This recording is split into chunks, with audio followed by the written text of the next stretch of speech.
इमरान खान की बहनों की उनसे मुलाकात बहुत इंपॉर्टेंट है, जो मुलाकात कल सुबह होने जा रही है। मंगल वाले दिन मुलाकात होती है। अलीमा खान साहबा को मौका नहीं मिल रहा, लेकिन दो बहनों को मुलाकात का मौका मिलता है, नौरीन खानम साहबा और उस्मा खानम साहबा। इन दोनों को मुलाकात का मौका मिल जाता है। अब दो चीज़ें ऐसी हैं जो इन्हें इमरान खान के सामने रखनी है, और दो चीज़ें ऐसी हैं जिन पे पार्टी इस वक्त तकसीम का शिकार है और पार्टी के अंदर एक अजीबोगरीब सूरत बनी हुई। देखिए, जो दो चीज़ें हैं वो क्या हैं वो मैं आपको भी बता देता हूं। और मेरी अभी पाकिस्तान तहरीक इंसाफ के बड़े इंपॉर्टेंट लोग जो इमरान खान साहब से मिलते रहे, उन लोगों से मेरी बात हुई है। मैं नाम नहीं ले सकता, मैं नाम लूंगा उनके लिए प्रॉब्लम हो जाएगी, क्योंकि इस वक्त वहां पे एक जंग लगी हुई है। तो मुझे मेरे सोर्स ने यह बताया कि वो दो चीजें कौन सी हैं जो इमरान खान के सामने 100% रखी जाएंगी, और अगर इसके पीछे एस्टेब्लिशमेंट है तो फिर कल इमरान खान साहब की उनकी बहनों से मुलाकात रोकी जाएगी, कोशिश की जाएगी। लेकिन चले मैं आपको यह बता देता हूं कि इमरान खान साहब की बहनों की मुलाकात में कौन सी दो चीजें होनी है उसके बाद में आता है। लेकिन पहले ये देखें, आपके कुछ लोग पाकिस्तान तहरीक इंसाफ पे सोशल मीडिया पे इल्जाम लगा रहे हैं कि इस वक्त ये सोशल मीडिया हुकूमत के खिलाफ तहरीक चलाने की बजाय पाकिस्तान तहरीक इंसाफ के अंदर जो है वो इख्तलाफात पैदा हो रहे हैं, या वो पाकिस्तान तहरीक इंसाफ के लोगों के ऊपर तनकीद कर रहा है। आप सिर्फ 48 घंटे पीछे चले जाएं, सब कुछ नॉर्मल चल रहा था, हर चीज नॉर्मल थी। पाकिस्तान तहरीक इंसाफ का सोशल मीडिया पूरी कंपेन चला रहा था आने वाली तहरीक के लिए, तहरीक का मोमेंटम बन रहा था। बलूचिस्तान में दो बहुत बड़े एहतजाज हुए, लोग निकले इमरान खान से एकजहती के लिए। सिंध के अंदर हुआ, आज़ाद कश्मीर के अंदर हुआ, लाहौर में हो रहा था, रावलपिंडी में हो रहा था, खैबर पख्तूनख्वा में हो रहा था। तो मोमेंटम बन रहा था, खबरें वो आ रही थी, और पूरा का पूरा सोशल मीडिया उसका फोकस ये था कि मौजूदा जाली हुकूमत के खिलाफ वो अपनी तहरीक को खड़ा करें, जो इमरान खान साहब ने कही है 5 अगस्त तक।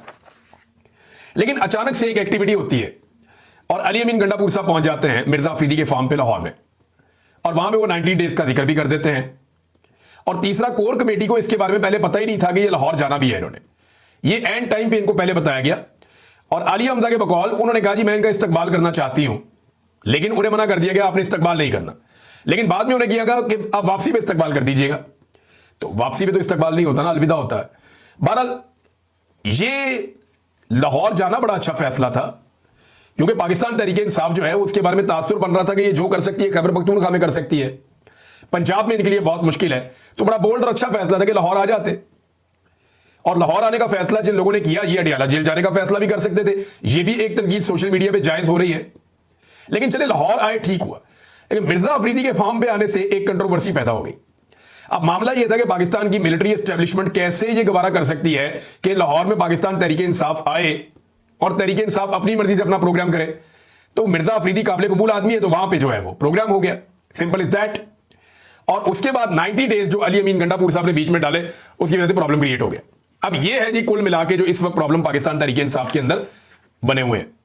अब इनमें एक जो 90 डेज वाला मामला है उसमें क्लैरिफिकेशन अली अमीन गंडापुर की भी आ गई है, और उसके अंदर जो पार्टी के रहनुमा है, सेक्रेटरी जनरल वगैरह, उन्होंने भी एक क्लैरिफिकेशन दी है मीडिया से राब्ता करके। एक तो उन्होंने ये कहा अली अमीन ने कि जी मैंने अपने आप को डेडलाइन दी है, इमरान खान साहब ने जो 5 अगस्त का टाइम दिया हुआ है उस पर तहरीक चलेगी और उसके ऊपर वही होगा जो इमरान खान साहब कहेंगे। लेकिन ये जो 90 डेज हैं ये मैंने अपने लिए दिए हैं कि अगर इन 90 डेज में मैं इमरान खान को नहीं छुड़वा सका तो मैं फिर सियासत छोड़ दूंगा, मैं अपना फैसला करके चला जाऊं। ये अली अमीन गंडापुर साहब ने अपने आप को टाइम दिया। बड़ी अच्छी बात है कि इससे पहले वो डेडलाइन दूसरों को देते थे, अब उन्होंने अपने आप को डेडलाइन दे दी है कि अगर बतौर अली अमीन गंडापुर मैं इमरान खान को रिहाई ना दिला सका 90 डेज में तो फिर मैं सियासत छोड़ दूंगा। ये उनका अपना एक डिसीजन है, और उन्होंने कहा जी इसको ऐसे देखा जाए, इमरान खान साहब के स्टेटमेंट के साथ इसको कंट्रोवर्शियल आप ना बनाए। दूसरा, जहां तक मामला है ना मिर्जा अफरीदी का, यहां पे देखें 1 दर्जन के करीब ऐसे पाकिस्तान तहरीक इंसाफ के लोग हैं जो ये दावा करते हैं कि उन्हें इमरान खान साहब ने जेल से पैगाम भिजवाया कि वो सेनेटर बनेंगे। यानी बहुत सारे लोग हैं, अगर आप इनको गिनना शुरू करें तो ये 10 से ज्यादा बन जाते हैं जिन्होंने इलेक्शन लड़ना है सेनेट का। अब एक बात आप ध्यान में रखें कि पाकिस्तान तहरीक इंसाफ का टिकट जारी नहीं होना, सिर्फ हमायत जारी होनी है। सुप्रीम कोर्ट ऑफ पाकिस्तान के फैसले के बाद ये एक आजाद जमात है, ये आजाद एमपी है सारे, ये कहीं भी वोट डाल सकते हैं। वैसे भी अब सेनेट के इलेक्शन में सीक्रेट बैलेटिंग है, जो एमपीए चाहे जहां चाहे वोट डाल दे। अब मामला यह है कि टिकट तो इन्होंने जारी करना नहीं है, कागजात नामजदगी जमा हो चुके हैं, इलेक्शन जो है वो करीब आ रहा है, और जितने लोगों ने कागजात नामजदगी जमा करवाए वो सारे ये कहते हैं कि जेल से इमरान खान साहब ने पैगाम भेजा था मेरे लिए कि मैंने सेनेट का इलेक्शन लड़ना है। अब दो ही बातें हो सकती है ना, या तो जेल से आने वाले लोग झूठ बोल रहे हैं, या इमरान खान साहब ने मुख्तलिफ औकात में मुख्तलिफ लोगों के नाम ले लिए और वो नाम बढ़ते बढ़ते 10 से ज्यादा हो गए। अब सारे उम्मीद लगा के बैठे, तो ऐसे में कंफ्यूजन पैदा हो गई है। सबको लगता है कि उन्हें बनना चाहिए। कुछ लोग कहते हैं मिर्जा अफरीदी ने चंदा वंदा काफी दिया है, उसको बनना चाहिए। लेकिन चंदा कहां खर्च हुआ? वो कहते हैं चंदा खर्च हुआ जब पाकिस्तान तहरीक इंसाफ के इमरान खान साहब के केसेस चल रहे थे तो वकला को पैसे दिए। वकीलों से बात करो, वो कहते हैं हमने पैसे ही नहीं लिए। फैमिली से बात करो, वो कहते हैं पैसे हमने दिए। गंडापुर साहब कहते हैं कि उन्होंने जमीनें बेच के पैसे दिए। तो हर बंदे ने अपनी अपनी कहानी बताई हुई है कि पैसे यहां से आए, यहां से। तो एक्चुअली फिर पैसे गए कहां पे, ये समझ नहीं आ रही। दो नाम है नादरीन ऐसे जो पैसे वाले लोग हैं सेनेट के इस मुकाबले में। एक का नाम फैजुर रहमान है और एक का नाम मिर्जा अफरीदी है। ये दो लोग हैं जो सरमाए के बलबूते के ऊपर सेनेटर बन सकते हैं। इनके पास सरमाया बहुत ज्यादा, पैसा बहुत ज्यादा है, फैजुर रहमान साहब और मिर्जा अफरीदी साहब। मिर्जा अफरीदी साहब का मैंने नाम लिया तो आपको पता है बहुत सारे लोगों को तकलीफ हुई, होनी भी थी। मिर्जा साहब को खुद भी अच्छा नहीं लगा होगा। मेरी उनसे कोई जाती लड़ाई नहीं है। मामला मिर्जा साहब का नहीं, मामला पाकिस्तान तहरीक इंसाफ का है। अगर ये पार्टी कहती है कि ये इनकलाब लाना चाहती है, अगर ये पार्टी कहती है कि ये गरीब आदमी की पार्टी है और ये एक तब्दीली लेकर आना चाहती है, तो फिर ये पार्टी इनकलाब के नाम के ऊपर सरमाएदारों को टिकट नहीं दे सकती, जिन्होंने वो टाइम इंजॉय करते हुए गुजारा हो जो टाइम आम आदमी ने जेलों में गुजारा और तकलीफें बर्दाश्त की, लीडर समेत सबने। तो ये फिर कंट्राडिक्शन वहां पे है। मिर्जा अफरीदी साहब का पूरा हक है कि वो सेनेटर बने और बिल्कुल उन्हें पूरा हक है। उनके बाद अगर पैसे हैं और वो इलेक्शन लड़ना भी चाहते हैं तो पैसे भाई उनको अल्लाह ताला ने दिए, वो जाने उनके पैसे जाने। लेकिन मेरा मानना यह है कि पाकिस्तान तहरीक इंसाफ वो अगर कुछ और कहती है और टिकट कहीं और देती है तो ये कंट्राडिक्शन है। तो बतौर सहाफी मुझे ये बात बतानी पड़ेगी। फैजुर रहमान साहब के पास भी बहुत पैसे। फैजुर रहमान साहब के मामले में क्योंकि मैंने इनके नाम की निशानदेही की है तो एक मूंछों वाला आदमी जो अली अमीन गंडापुर नहीं है, वो अभी आपको थोड़े दिनों में मेरे पे भड़कता हुआ नजर आएगा। और मैं आपको पहले इसलिए बता रहा हूं कि जब वो भड़केगा तो आपने एक क्लिप निकाल के दिखाना है कि फैजुर रहमान का नाम लेने पर इस आदमी को कितना गुस्सा चढ़ा और ये मैदान में आ गया। क्योंकि वो आदमी फैजुर रहमान के लिए बड़ा कोशिश कर रहा था, बड़ा जोर लगा रहा था कि इन्हें सेनेटर बनाया जाए। तो ये दो सरमायादार हैं बीच में। बाकी 8-10 लोग जो हैं वो पाकिस्तान तहरीक इंसाफ के अपने हैं और वो वर्कर्स हैं, पुराने लोग हैं, वो भी कोशिश कर रहे हैं कि वो बन जाएं। और मुराद सईद के लिए बड़ी मुश्किलात हैं और उन्हें सेनेटर बनता हुआ नहीं देखना चाहती पाकिस्तान की एस्टेब्लिशमेंट। और इमरान खान साहब की प्रायोरिटी नंबर 1 के ऊपर मुराद सईद ही है। अब इमरान खान की बहनों जिन जेल में जाना है इमरान खान से मिलने के लिए सुबह कल, तो दो चीजें जो हैं वो इमरान खान साहब के सामने 100% रखी जानी चाहिए। और पार्टी के लोग कह रहे हैं कि ये तय भी हो गया कि ये दो चीजें अगर मुलाकात होती है तो इमरान खान के सामने रखी जाएंगी। नंबर 1 ये है कि एहतजाज पे इमरान खान साहब की क्लियर डायरेक्शन लेनी है। इमरान खान साहब के सामने ये सिचुएशन रखनी है जो इस वक्त बनी हुई है, जैसे मोमेंटम बन रहा है। क्योंकि अभी पूरे खैबर पख्तूनख्वा से, पंजाब से, मुख्तलिफ अजला से जो रैलियां निकलना शुरू होगी उनके बारे में लिस्टें आना शुरू हो गई हैं। बाकायदा शेड्यूल जारी किया जा रहा है कि किस तरीके से एहतजाज का मोमेंटम बनता चला जाएगा। और ये जो मोमेंटम एहतजाज का बनता चला जाएगा इसके अंदर पाकिस्तान तहरीक इंसाफ के जितने रीजनल सदूर हैं या मुख्तलिफ इलाकों के अंदर जो जिम्मेदारान हैं वो अपनी अपनी लिस्टें जमा करवा रहे हैं। कुछ जुनैद अकबर साहब ने कुछ शाया भी की है, कुछ जारी की है, कुछ और लोगों ने जारी की है। आलिया हमजा साहब ने भी डेडलाइन दी हुई है पार्टी को। वो ये कह रही है कि जनाब आप या तो आप डट कर खड़े हो जाएं या फिर आप रास्ते से हट जाएं, या आप इस एहतजाज को और इस तहरीक को छोड़ दें और तहरीक हमें चलाने दें। और वहां पे उन्होंने आलिया हमजा साहब ने बड़ा सख्त क्राइटेरिया बनाया हुआ है कि जनाब हम इकट्ठे होंगे, अब एहतजाज करेंगे, फाइनली जो है वो अब एक तहरीक चलानी पड़ेगी। ये उनका आलिया हमजा साहब का एक बड़ा टेस्ट है। दूसरा उन पर तनकीद भी हो रही है शेख वक्कास अकरम की ऑडियो लीक करने के मामले पर कि शेख वक्कास अकरम ने एक बात अगर उनके साथ की तो वो ऑडियो लीक नहीं होनी चाहिए थी।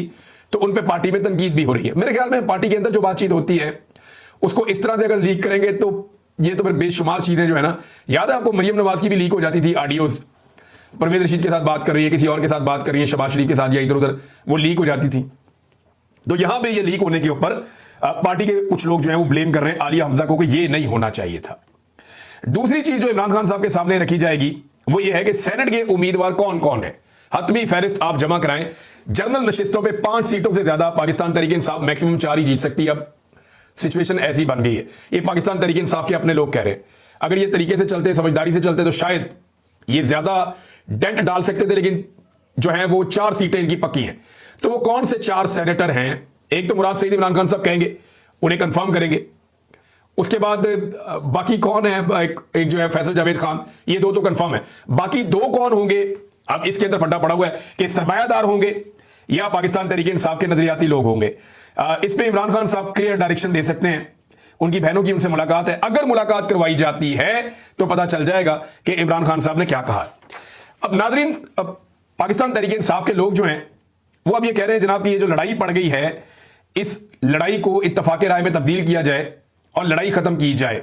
तो कुछ कोशिश हुई है पाकिस्तान तहरीक इंसाफ में। मुझे कुछ लोगों ने कहा जी हमने राब्ते किए हैं क़यादत से, और हमने कहा जी कि कारकुन के ऊपर असर पड़ता है तो आप आपस की लड़ाइयां बंद करें और सोशल मीडिया पे एक दूसरे को बुरा भला कहना बंद कर दें और हमें चीज़ों को नॉर्मलाइज करने दें, हमें तहरीक की तरफ जाना है। इससे कन्फ्यूजन पैदा हो रही है। शौकत बसरा साहब ने एक ट्वीट किया और शौकत बसरा साहब ने कहा कि जब तहरीक इंसाफ इमरान खान की हदायत पर तहरीक की तैयारी कर रही है, इन हालात में जब इत्तेहाद की जरूरत है और वो पार्टी के ओहदेदारान और जिम्मेदारान जो पार्टी के अंदरूनी मामलात को पार्टी में हल करने की बजाय पब्लिक में लेकर जाते हैं, वो इमरान खान और तहरीक इंसाफ से मुखलिस नहीं है। ये शौकत बसरा साहब ने कहा। और वैसे मैं आपको एक खबर दे देता हूं कि पाकिस्तान के मीडिया को, क्योंकि मैं मीडिया से मेरा ताल्लुक है, जितने प्रोड्यूसर हैं सब दोस्त हैं, जो अहकामात आते हैं एस्टेब्लिशमेंट की तरफ से, हुकूमत की तरफ से, वो हम तक भी पहुंच जाते हैं कि ज़बानी कलामी अहकामात क्या आ रहे हैं आजकल, क्या ट्रेंड में चल रहा है। तो टॉक शोज में और टीवी चैनल्स को ये अहकामात दिए गए हैं कि जितना हो सकता है पाकिस्तान तहरीक इंसाफ की अंदरूनी लड़ाइयों को उठाया जाए। यानी आप गवर्नेंस पे बात ना करें, चीनी पे बात ना करें, महंगाई पे बात ना करें, आप किसी चीज पे बात ना करें, करप्शन पे आप बात ना करें, आप इमरान खान की तहरीक पे बात ना करें, आप जो जुल्म और ज्यादती हो रही है उसके ऊपर बात ना करें, सेनेट के इलेक्शन भी छोड़, आपने बात करनी है पाकिस्तान तहरीक इंसाफ के अंदर जो इख्तलाफात पैदा हो गए हैं उन इख्तलाफात के ऊपर आपने टॉक शोज करने कि आलिया हमजा ने यह कह दिया, शेख वकास ने यह कह दिया, और ये मौका पाकिस्तान तहरीक इंसाफ ने खुद दिया। अगर पाकिस्तान तहरीक इंसाफ ये मौका ना देती या गंडापुर साहब वहां पे उस फार्म हाउस पे ना पहुंचते तो ये मामला वहीं खत्म हो जाता, ये शुरू ही ना होता। लेकिन अब क्योंकि ये चल पड़ा है और शुरू हो गया है तो पाकिस्तान तहरीक इंसाफ को इसे खत्म करना पड़ेगा। तो हिकमत अमली तो ये है हुकूमत की और एस्टेब्लिशमेंट की कि पीटीआई के अंदर जो लड़ाई जैसी एक कैफियत पैदा हुई इसको हवा दी जाए। अली अमीन साहब ने अपना बयान खुद ही डिनाई कर दिया 90 डेज वाला, तो ये बड़ी अच्छी बात है और पार्टी के बाकी लोगों ने भी ये कह दिया है। नाज़रीन, मरियम नवाज के 2 स्टेटमेंट सामने आए, ये बड़े अजीबोगरीब स्टेटमेंट हैं और मैं हैरान हो रहा था स्टेटमेंट्स पढ़ के। एक तो मरियम नवाज साहबा कहती हैं जी उन्हें शो ऑफ बिल्कुल पसंद नहीं है, कि मुझे जनाब शो ऑफ बिल्कुल पसंद नहीं है, मरियम नवाज ने इस बात का दावा किया।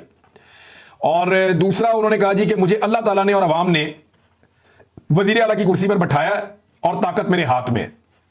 एक तो आपकी जो सीट है वो तो जाली है, फॉर्म 47 के ऊपर आप महर शराफत से इलेक्शन हार गई थी, और दूसरी बात यह है कि आपको अवाम ने इस ताकत पे नहीं बिठाया, आपको इस कुर्सी पे नहीं बिठाया, और अल्लाह रब्बुल इज़्ज़त ने भी आपको इस कुर्सी पे नहीं बिठाया। लोगों ने आपको मुस्तरद किया था, आपको पाकिस्तान की मिलिट्री एस्टेब्लिशमेंट ने, और वो रास्ता आपको आता है जिसके बारे में आपने कहा था, उसने आपको इस कुर्सी के ऊपर बैठा दिया।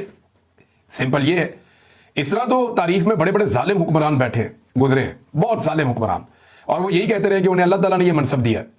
पाकिस्तान में जो चारों डिक्टेटर्स आए वो भी यही कहते थे, यजीद भी यही कहता था, और सारे लोग यही कहते रहे हैं हमेशा से, जितने जालिम हुक्मरान आए उन सब ने यही कहा कि हमें तो अल्लाह ने इस मनसब पे बैठाया, वो ना चाहता तो हम यहां ना बैठते। तो हमारा रब तो ढील देता है, रब का तो एक कायदा एक कुलिया है कि वो ढील देता है, और वो ऐसा लगता है कि शायद ढील दे रहा है। आप मिलिट्री एस्टेब्लिशमेंट से और उनके जरिए से जूते पॉलिश कर करके इस सीट पर आकर बैठी हैं, और अवाम ने तो आपको बिल्कुल वोट नहीं दिया। अवाम पे इतना बड़ा इल्जाम आप मत लगाइए। साथ ही मरियम नवाज ने कहा जी कि मुझे शो ऑफ बिल्कुल पसंद नहीं है, शोखी मारना बिल्कुल पसंद नहीं है, अपना नाम उछालना या ये करना बिल्कुल पसंद नहीं है, और डाला कल्चर के मैं खिलाफ हूं। अब मरियम नवाज जितनी गाड़ियां लेकर ट्रैवल करती है, कोई वज़ीर आला इतनी गाड़ियां लेकर ट्रैवल नहीं करता। पिछले दिनों इनके अपने एक सहाफ़ी ने खबर दी हुई थी कि मरियम नवाज ने पूछा कि मेरी गाड़ियां ज्यादा थी या फलाने की गाड़ियां ज्यादा थी, प्रोटोकॉल किसका अच्छा था। तो प्रोटोकॉल का तो इतना दिमाग के अंदर इनके खुन्नास है, ये सिर्फ मरी का चक्कर लगा के आते हैं तो लोग खड़े होकर गाड़ियां गिन रहे होते हैं, 30 गाड़ियां 32 गाड़ियां ऐसे करके तो लोग इनकी गाड़ियां गिनते हैं। फिर ये कहते हैं करप्शन का पैसा आता तो बहुत तेजी के साथ है, लेकिन बीमारियों पे लगता है या नुकसानात पे लगता है। तो बीमारियां सारी किसको हैं? हमने पाकिस्तान की तारीख में किसी आदमी को इतना, किसी सियासी लीडर को इतना बीमार नहीं देखा जितना हमने मियां नवाज शरीफ, शहबाज शरीफ और इनकी बीमारियां सुनी है। जब भी ये बेचारे मुश्किल में आते हैं, इनकी बीमारियों की लिस्टें इतनी लंबी होती हैं कि आप पढ़ के हैरान हो जाते हैं। उन बीमारियों के कौम ने नाम भी नहीं सुने जो बीमारियां इनको लग जाती हैं। तो ये अपने घर के मरियम नवाज साहबा जो है वो मसाइल बता रही हैं कि जब करप्शन का पैसा घर में आता है तो फिर बीमारियों पे लगता है और मुश्किलात आती हैं। दूसरा, मरियम नवाज साहबा ने जो कहा ना मुझे शो ऑफ बिल्कुल पसंद नहीं है, और पंजाब के सारे मनसूबों के नाम अपने और अपने बाप के नाम पे रख दिए, तो शो ऑफ पसंद नहीं है, ये कैसे हो सकता है? यानी 2700 मनसूबे एक सहाफी के बकौल इन्होंने अपने और अपने वालिद के नाम के ऊपर रख दिए, और ये कह रही है मुझे शो ऑफ पसंद नहीं है। और लैट्रीनों के ऊपर इन लोगों ने अपनी फोटो लगा दी, इनको शो ऑफ पसंद नहीं है। कचरा उठाने वाली गाड़ियों पे अपनी फोटोज लगा दी, शो ऑफ पसंद नहीं है। हर जगह पे जहां थोड़ी सी खाली जगह देखते हैं अपना मुंह चिपका देते हैं, और इन्हें शो ऑफ पसंद नहीं है। मैं हैरान होता हूं कि इनको ये लिखकर कौन देता है। लिखने वाले को समझना चाहिए कि वो उनकी शक्ल के साथ और उनके जो काम है उनके साथ, जो कारहाय नुमायां वो सरंजाम दे रही हैं, उनके साथ ये बात मैच करती है या नहीं करती। नाज़रीन, एक और बड़ी डेवलपमेंट हुई है पाकिस्तान में, और ये डेवलपमेंट है एफसी फ्रंटियर कोर। इसको फेडरल फोर्स बना दिया गया है। इसका नोटिफिकेशन मैंने देखा है और ये ऑर्डर जारी कर दिया गया। इसके पीछे जो रीजन हैं वो बड़े हसास हैं। बाद लोग ये समझेंगे कि पॉलिटिकल फोर्स को कुचलने के लिए या लोगों को मारने कूटने के लिए, नहीं, इसके पीछे बड़े हसास रीजंस हैं। अब क्योंकि हमें खबर देते हुए ये भी देखना होता है कि पाकिस्तान को किसी किस्म का नुकसान ना हो, लेकिन मैं आपको ये बता रहा हूं कि इसके पीछे रीजंस बड़े हसास हैं। पाकिस्तान बड़े हसास दौर से गुजर रहा है। पाकिस्तान की एस्टेब्लिशमेंट को होश के नाखून लेने चाहिए, और जिस वजह से उन्हें यह करना पड़ा है ना, उन्हें देखना चाहिए कि वजह क्यों पैदा हुई। हालात बहुत खराब हैं। पूरा खैबर पख्तूनख्वा का कबायली इलाका या बलूचिस्तान का कबायली इलाका इस वक्त वो सारे एक आवाज के साथ खड़े हैं कि हम कोई ऑपरेशन नहीं होने देंगे, हमारे ऊपर जबरदस्ती नया ऑपरेशन मुसल्लत ना किया जाए। और फाटा को वापस लेने की बातें हो रही हैं। वहां पे खुदा ना खास्ता हालात बहुत खराब हो जाएंगे अगर एक और आईनी तरमीम के जरिए ज्यादती की गई तो नाज़रीन, ये है जनाब एफसी को जो है वो ये बड़ी खबर है। अब इसके बीच में क्या है, सारी चीजें जो है वो पब्लिक करने के लिए नहीं होती, लेकिन एक चीज मैं आपको बता दूं कि इस्लामाबाद में जो चीज पब्लिक की गई है वो बहुत हैरानकुन है। 2 हाथ लगाए, ऐसे उन हाथों के अंदर जो है वो बॉल्स पकड़ा दिए। पता नहीं डिजाइन बनाने वाला क्या साबित करना चाह रहा था। लोगों ने अजीबोगरीब किस्म के इसके मतलब निकाल लिए कि बहुत बड़े बड़े 2 हाथ हैं, उन्होंने 2 गेंद पकड़े हुए हैं। लोगों ने इसके ऊपर बड़े मजाक उड़ाए, बड़े मीम्स बनाए। लोगों ने वो सनाउल्लाह मस्ती खेल जो है उनका एक स्टेटमेंट था कौमी असेंबली में, वो निकाल के लगा दिया। बड़ा मायूब स्टेटमेंट था उनका। तो वो 2 हाथ जो है वो एक सिंबल बन गए इस्लामाबाद में, और फिर फटाफट उनके ऊपर जो है छुपाने के लिए कपड़ा डाल दिया इंतजामिया ने। अब पता नहीं उन हाथों का क्या करना है, उन हाथों को कलम किया जाएगा या वो हाथ मौजूद रहेंगे।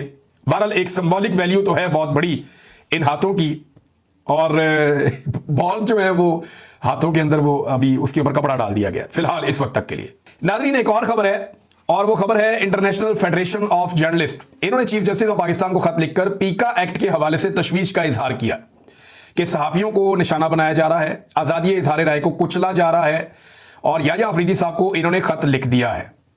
चीफ जस्टिस के लिखे गए खत की कॉपी वजीर आजम, chief justice Islamabad high court और सदर PFUJ को भी भिजवाई गई है।